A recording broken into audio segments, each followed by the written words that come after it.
Kita berbincang atau berbicara terkait dengan kekerasan anak, tidak hanya masyarakat saja yang harus waspada terkait dengan kekerasan anak, tapi juga peraturan atau mungkin kebijakan dari sebuah negara mungkin ada juga yang harus diubah, bahkan mungkin lebih keras atau lebih berat lagi hukumannya bagi para pelanggar atau pelaku yang sengaja melakukan kekerasan terhadap anak dalam bentuk apapun. Lalu seperti apa yang harusnya dilakukan? Nanti kami akan membahasnya dengan narasumber yang saat ini sudah ada bersama saya. Saya perkenalkan dulu kepada Anda, ada Bung Muhammad Isa dari Ketua Satgas Perlindungan Anak. Selamat pagi. Dan ada Pak Hidayat Nur Wahid, anggota Komisi 8 fraksi PKS, dan yang ini juga salah satu pemerhati anak Dewan Penasehat KPAI, ada Kak Seto, Komnas Perlindungan Anak ya.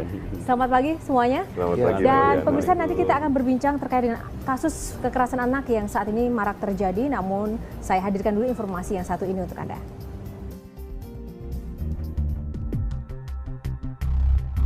Setelah diberitakan hilang pada pertengahan Mei lalu, 1 bulan kemudian Angelin ditemukan tewas.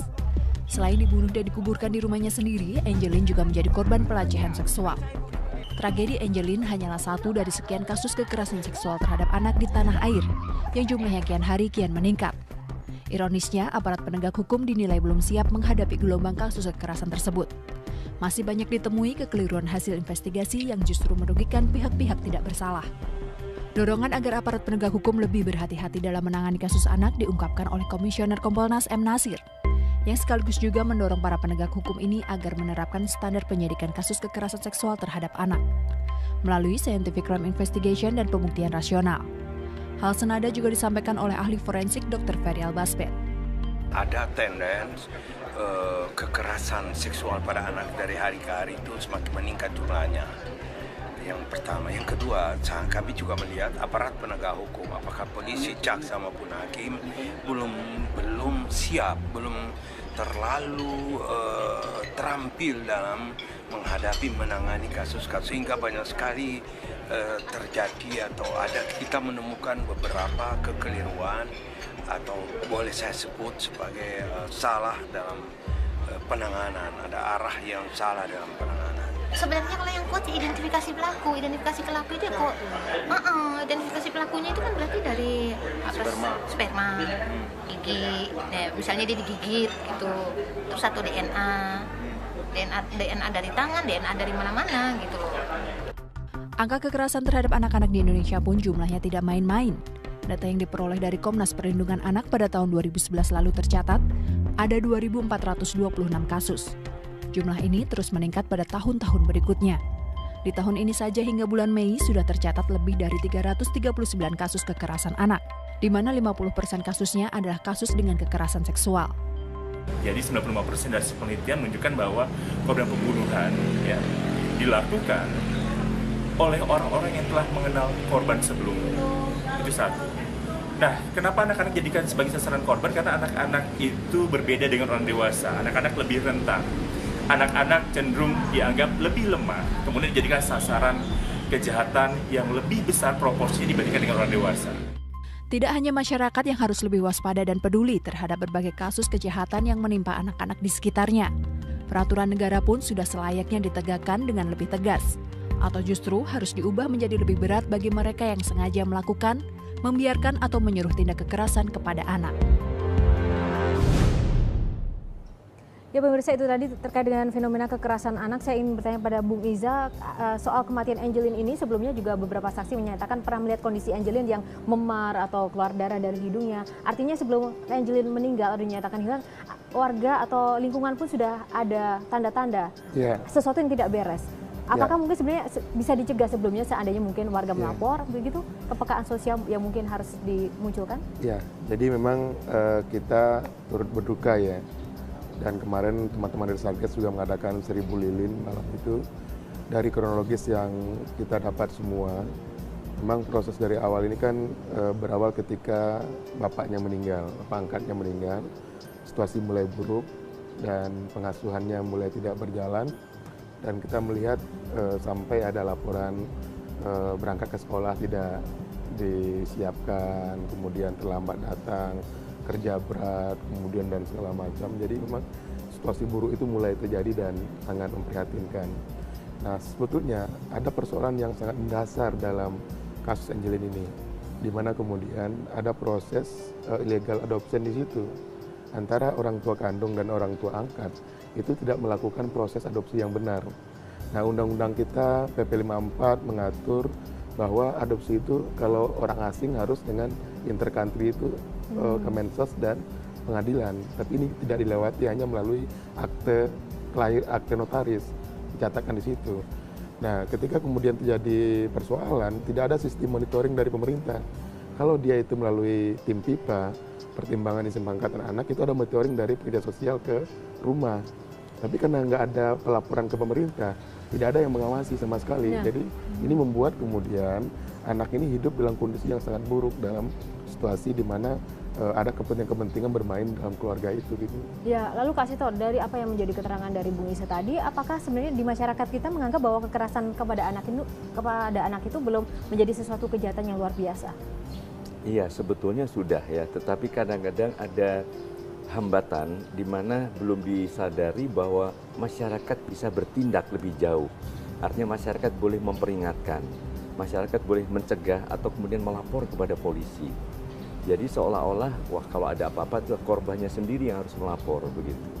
Ini yang mungkin harus dikampanyekan. Makanya Mas Ihsan sebagai Ketua Satgas Perlindungan Anak, saya kira sudah mulai menjangkau ke daerah-daerah, menganjurkan kepada Bapak Bupati, Pak Wali Kota misalnya, atau Ibu atau Bapak Bupati atau Ibu Wali Kota untuk membentuk Satgas Perlindungan Anak di setiap RT RW. Sehingga ini anggotanya adalah masyarakat sendiri, dan kemudian selain kampanye bahwa kekerasan terhadap anak harus dicegah, kemudian masyarakat boleh menegur atau memperingatkan kalau ada kekerasan, itu juga segera melapor kalau memang itu terjadi. Itu bisa dilakukan. Ya, baik, dan saya juga ingin bertanya pada Pak Hidayat, seperti apa pengawasan dan juga apa yang nanti memang harus dilakukan, namun jangan dijawab dulu Pak Hidayat, kita akan kembali lagi selepas jeda pariwara berikut ini. Pemirsa, tetaplah bersama kami dalam Bincang Pagi.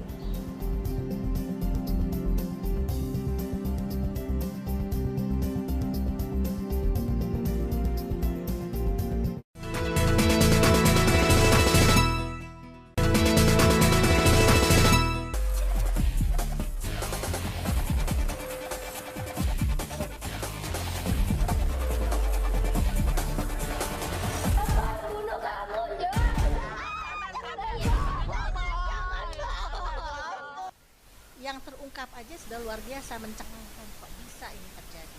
Sementara yang tidak terungkap, saya yakin masih sangat banyak. Mengingat apa? Ya, kalau kita Undang-Undang Dasar 45 bahwa fakir miskin dan anak terlantar harus dipelihara oleh negara. Tapi saya belum melihat adanya negara di situ. Sehingga anak-anak terlantar itu benar terlantar dan berada bebas merdeka di sekeliling kita kan.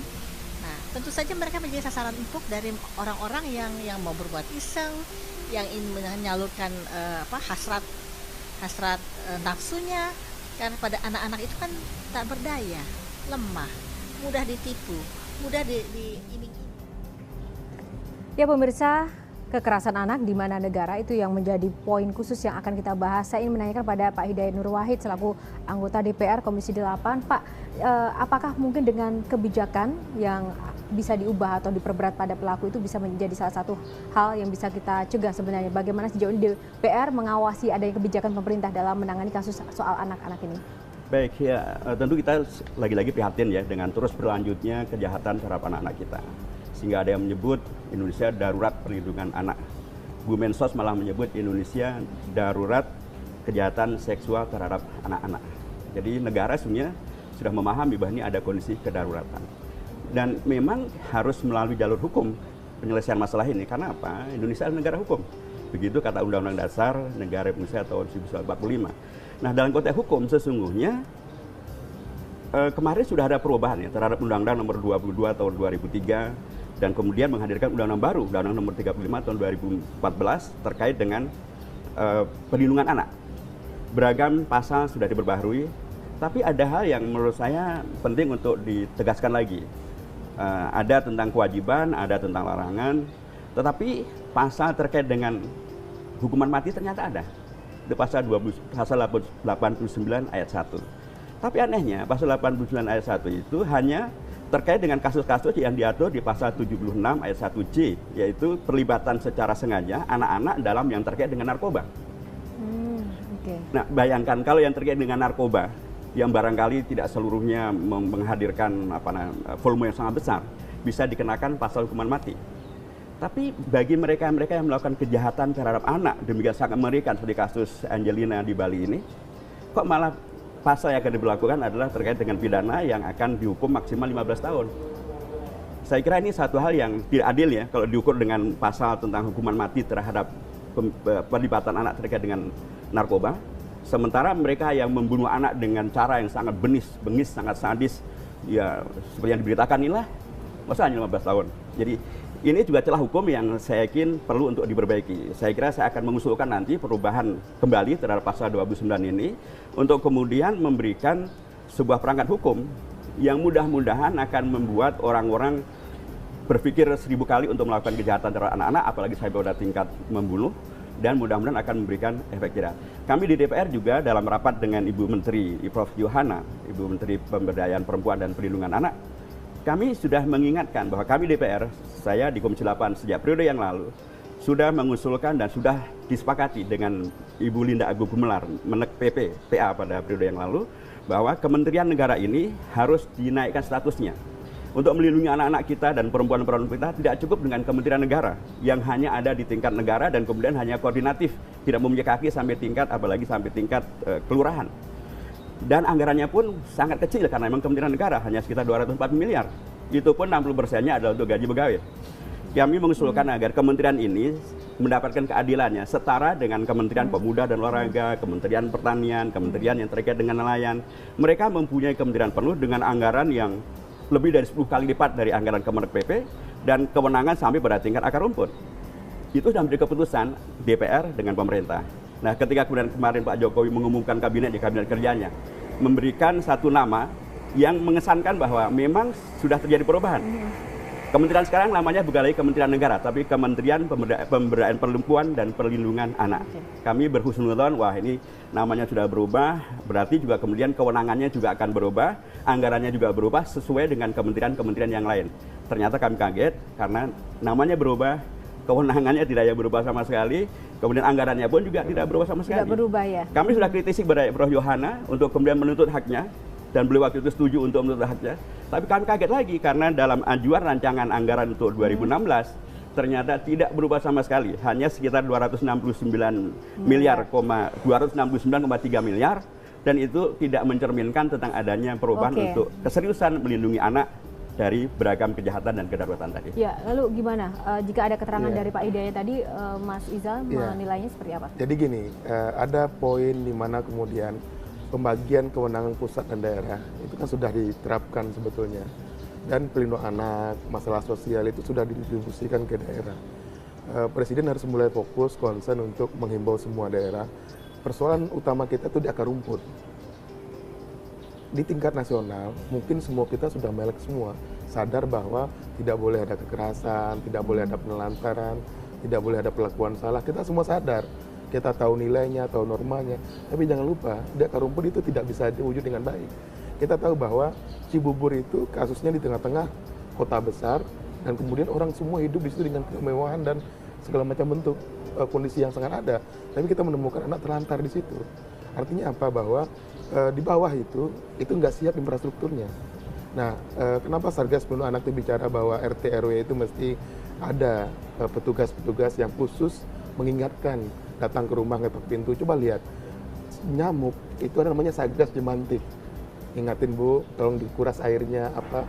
Anak ada nggak orang yang datang ke rumah mengingatin anaknya sekolah nggak, anaknya makan nggak, anaknya lagi ngapain. Nggak ada petugas dari lingkungan yang sengaja khusus disiapkan untuk bicara hari ini anaknya kondisinya seperti apa.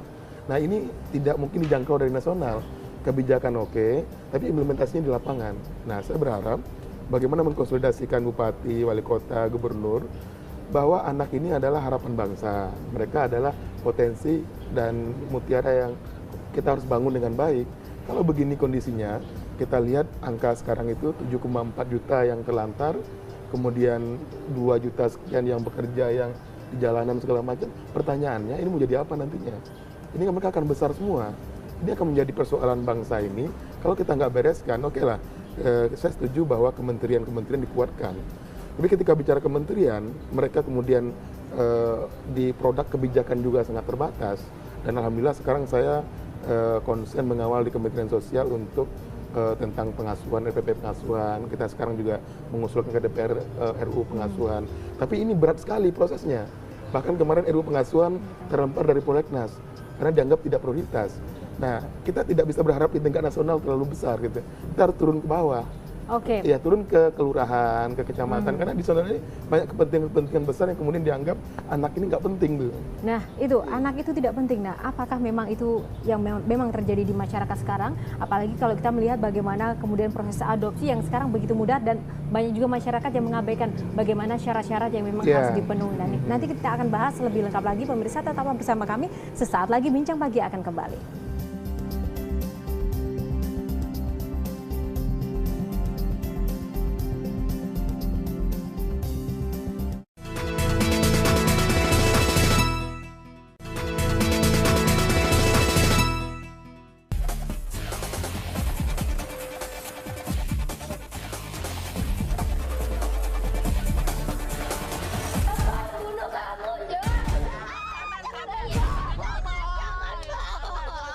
Sebetulnya harus melalui dinas sosial.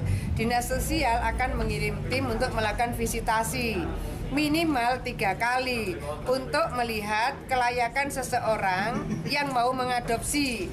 Kalau tidak dibangun kehati-hatian seperti itu, anak ini bisa dieksploitasi di dalam bentuk trafficking. Karena ini juga sudah pernah terjadi. Oleh karena itu, pada tataran ini kita melihat rupanya ada proses yang memang dilewati.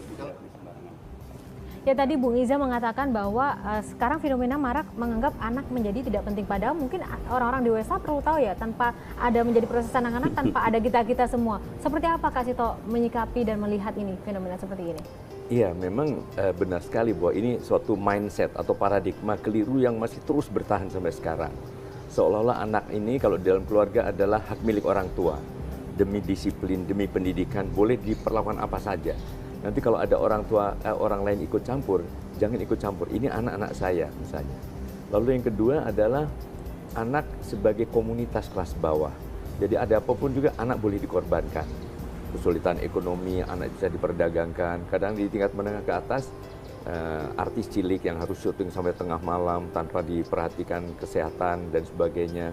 Nah, ini semua memang harus diubah secara bersama-sama dan peran media juga sangat penting saya kira.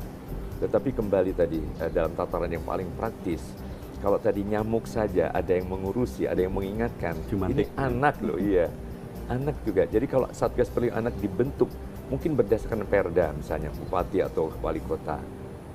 Satu-satunya kota sekarang ini yang resmi sudah menyatakan seluruh RT RW-nya punya Satgas Perlindungan Anak adalah Kota Tangerang Selatan. Dan itu juga ada pelatihan-pelatihan. Mas Ihsan juga sudah turun ke sana melatih. Nah, kalau saja para bupati atau wali kota yang jumlahnya 400 sekian ini di seluruh pelosok tanah air juga mewajibkan atau ada perda seluruh RT RW punya Satgas Perlindungan Anak.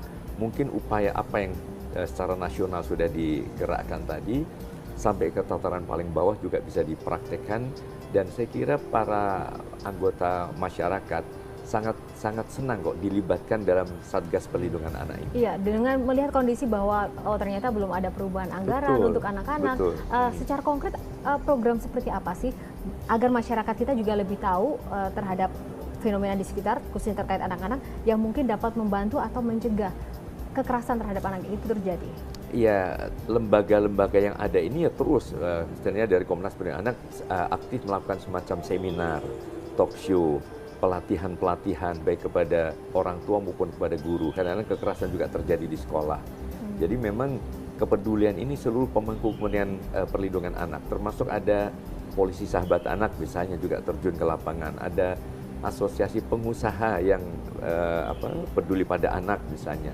Jadi semua memang harus digerakkan sehingga mungkin kita masih punya Inpres juga kan, Inpres nomor 5 tahun 14 yang kaitannya dengan stop kekerasan seksual terhadap anak. Tapi mungkin kalau tahun 97 Presiden Soeharto waktu itu mencanangkan Gerakan Nasional Perlindungan Anak, itu suatu gaung yang besar sekali. Kalau misalnya 23 Juli nanti kembali dicanangkan Gerakan Nasional Stop Kekerasan dan Kekejaman terhadap Anak misalnya, saya kira semua juga akan bergerak.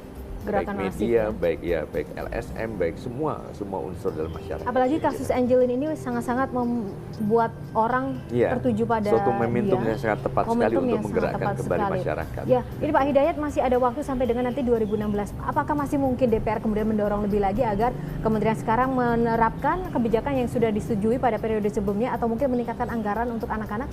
Ya, dari sisi kewenangan kami di DPR untuk melakukan kontrol, pasti akan kami kontrol, kami akan koreksi, kami akan kritisi.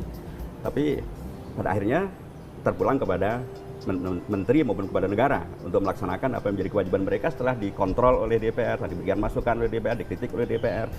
Karena memang sesungguhnya di Indonesia ini juga ada Inpres nomor 5 tahun 2014 tentang Gerakan Nasional AKSA, anti kekerasan seksual terhadap anak.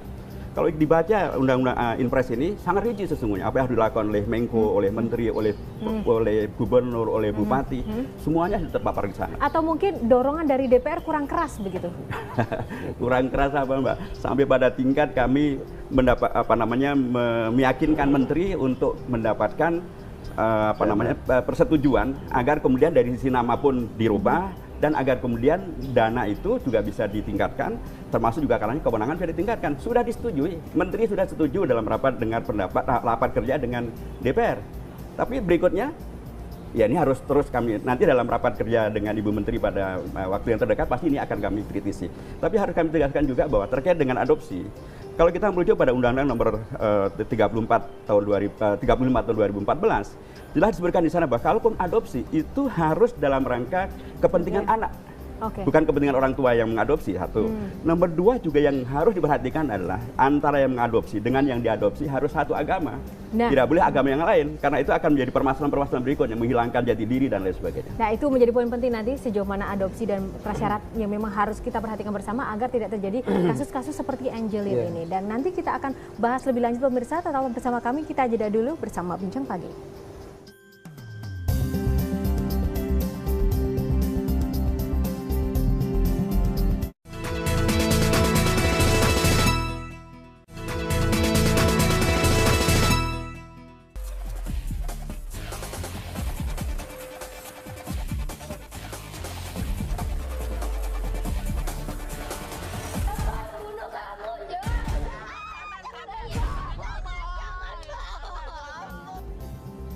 Kembali di Bincang Pagi pemirsa, dan tadi kita membahas seputar kepentingan anak menjadi prioritas utama ketika mungkin proses adopsi itu terjadi. Apalagi tadi ada satu hal, Pak Hidayat mengatakan ada kesamaan agama dari orang tua dan juga anak, itu menjadi salah satu hal fondasi terpenting ya Pak. Seperti apa itu?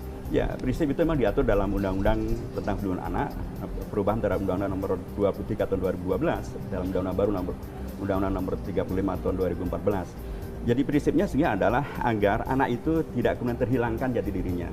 Jati dirinya terkait dengan ayah ibu kandungnya, sukunya, kemudian budayanya, termasuk juga agamanya. Nah, tentu karenanya inilah yang kemudian tadi diingatkan oleh Bu Mensos juga, bahwa memang harusnya ini disampaikan kepada Kementerian Sosial melalui dinasnya terkait, sehingga bisa dilakukan verifikasi sesuai atau tidak.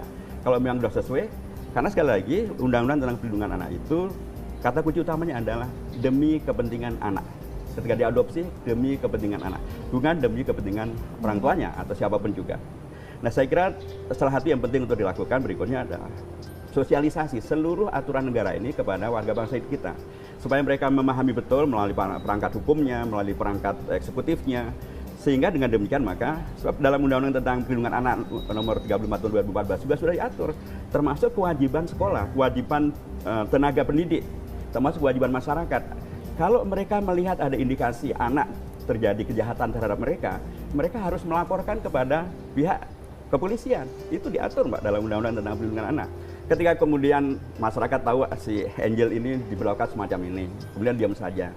Sekolah tahu, ibu gurunya bahkan mengaku memandikan si Angel atau Angel almarhumah insya Allah ya, karena ya tadi kondisi yang sangat megah dan dia mendapatkan lebam-lebam di tubuhnya, ada sundulan rokok. Ini harusnya memang segera dilaporkan. Itu diatur dalam Undang-Undang tentang Perlindungan Anak. Nah, ini saya kira kembali menghadirkan sebuah pengingatan yang sangat serius agar negara menghadir untuk mensosialisasikan ini semuanya, masyarakat untuk melakukan kewajiban-kewajibannya, lembaga pendidikan melakukan kewajiban-kewajibannya. Sebab dalam Undang-Undang tentang Perlindungan Anak nomor 35 tahun 2014 juga ada sanksi. Kalau kejahatan terjadi kepada orang tua ataupun pengasuhnya ataupun pengadopnya atau tenaga pendidik, hukumnya ditambah sepertiga dari yang diberlakukan pada yang lain loh. Tentu maksudnya bukan untuk mengancam, tapi ini adalah sebuah tanggung jawab yang sangat keras yang harus dilakukan karena anak-anak kita harus kita lindungi bersama sejak di rumah, di masyarakat, juga di sekolah. Efek jerah, apalagi ketika ada ilegal adopsi. Ada persoalan mendasar di sini. Di PP 54 tentang pengangkatan anak itu diatur tentang adopsi itu. Angel ini kan anak angkat. Jadi kita mengenal ada dua model. Satu intercountry, orang asing yang mengangkat anak orang Indonesia. Satu domestic adoption atau orang lokal yang mengangkat anak. Nah, untuk orang asing ini itu ada ketentuan sangat berat buat mereka. Ada proses 6 bulan, ada kemudian tim PIPA. PIPA itu pertimbangan izin pengangkatan anak yang sidang untuk menentukan semua kementerian lembaga hadir di situ. Kemudian dibawa ke pengadilan ditetapkan, baru dia kemudian sah sebagai anak angkat. Nah, sedangkan dalam ketentuan PP 54 itu mengatakan tidak boleh mengangkat anak yang sudah punya anak lebih dari satu. Dia punya anak dua, nggak boleh ini. Terus yang kedua, usianya hanya bisa boleh masuk 30 sampai umur 55 tahun. Di atas itu nggak boleh mengangkat anak. Nah, kemudian yang ketiga di situ juga agama ditegaskan nggak boleh beda agama. Dan ada ketentuan lain yang kemudian mensyaratkan dia tidak boleh angkat anak. Apapun caranya, Angel ini nggak bisa untuk angkat anak sebetulnya. Ilegal ya? Ilegal ini. Terus yang berikutnya, kita punya dua domestik itu pengangkatan adat kebiasaan sama undang-undang. Undang-undang ke pengadilan, ada kebiasaan ke pengadilan. Tapi persoalannya, proses ini karena dianggap sulit oleh warga, oleh masyarakat, dia seringkali anak langsung dibawa ke rumah. Sehingga kemudian ini terancam dengan undang-undang trafficking dan pasal 79 Undang-Undang Perlindungan mengatakan orang yang mengangkat secara ilegal itu diancam 5 tahun pidana. Jadi kalau kita bawa anak ke rumah kita, bukan darah kandung kita, bukan keluarga kita, itu ancamannya 5 tahun. Jadi sebetulnya masyarakat niatnya baik. Mereka baik mau bantu karena kultur ketimuran, karena agama yang menganjurkan untuk mengasuh anak orang lain. Tapi ada undang-undang yang mengatur bahwa pengangkatan itu ada prosesnya, tidak sembarangan. Pengangkatan, perwalian, pengasuhan itu ditetapkan oleh pengadilan. Tanpa pengadilan itu ilegal, nggak sah. Nah, cuma persoalannya di mana negara kemudian harus kekosongan hukumnya, di mana tidak ada aturan yang jelas bagaimana cara mengatur ketika anak ditelantarkan, ketika anak ditemukan di rumah sakit, bagaimana membawanya. Nah, ini tidak diatur dengan jelas. Kita dengan Menteri Sosial sekarang lagi menyusun permennya dan PP tentang, kebetulan dalam undang-undang yang baru ada 2 PP yang dimanatkan. PP tentang perwalian dan PP tentang pengasuhan. Nah, ini yang sedang kita susun dengan Kementerian Sosial untuk menegaskan ketika anak continuum care-nya, pengasuhan orang tua kandung, keluarga besar, kemudian pengasuh pengganti, foster care, adopsi dan perwalian masuk ke panti. Ini harus jelas bagaimana mengaturnya gitu. Lalu Kak Seto, untuk jangka pendek langkah efektif apa, seperti apa tanggapan Anda? Iya, saya kira tadi judulnya kan di mana negara apakah hadir. Nah, yang paling penting negara selain memperbaiki aturan-aturan, meningkatkan biaya yang hanya berapa? 369 miliar dan sebagainya ini karena statusnya sudah berubah dari Kementerian Negara menjadi kementerian seperti yang lain. Yang paling penting adalah juga memberdayakan masyarakat. Masyarakat ini juga menunggu diberdayakan dari semua pihak, semua unsur. Karena perlindungan anak ini bukan hanya tanggung jawab keluarga, tapi tanggung jawab orang sekampung istilahnya. Jadi dengan demikian maka akan lebih optimal karena ya semua unsur akan mengedepankan kepentingan terbaik bagi anak. Termasuk media juga mohon terus-menerus mengkampanyekan hal ini. Ya. Semoga media juga kita akan selalu sadar dan akan selalu mengawal tentunya ya. Demi kepentingan anak ya. Demi kepentingan anak, dan kita juga doakan DPR agar terus lebih peka-peka dan lebih keras lagi dorong kepada pemerintah. Siap, Pak. Dan itu selalu kita lakukan. Kita lihat nanti ya, sejauh ini nanti kedepannya seperti apa setelah dialog Bincang Pagi. Kita akan pantau terus nanti pergerakan dari Pak Hidayat dan teman-teman di DPR dan juga untuk Mas Muhammad Iza dan Kak Seto. Jangan lupa Kak Seto untuk terus nanti dapat mengawal anak-anak Indonesia karena Kak Seto juga salah satu kepercayaan ya bagi anak-anak di Indonesia dan harapan ikonnya. Terima kasih Bapak-bapak untuk waktu pada Bincang Pagi kali ini dan pemirsa masih ada satu lagi lagi perbincangan yang akan menarik untuk Anda pada pagi hari ini. Kita bergabung langsung dengan Iqbal Himawan. Ya. Iqbal, silakan. Terima kasih. Yohana, ya betul sekali, ini perbincangan yang cukup menarik karena nanti kami akan membahas tentang saatnya konsolidasi ekonomi. Seperti apa perbincangannya, kami akan hadir sesaat lagi. Tetap bersama kami.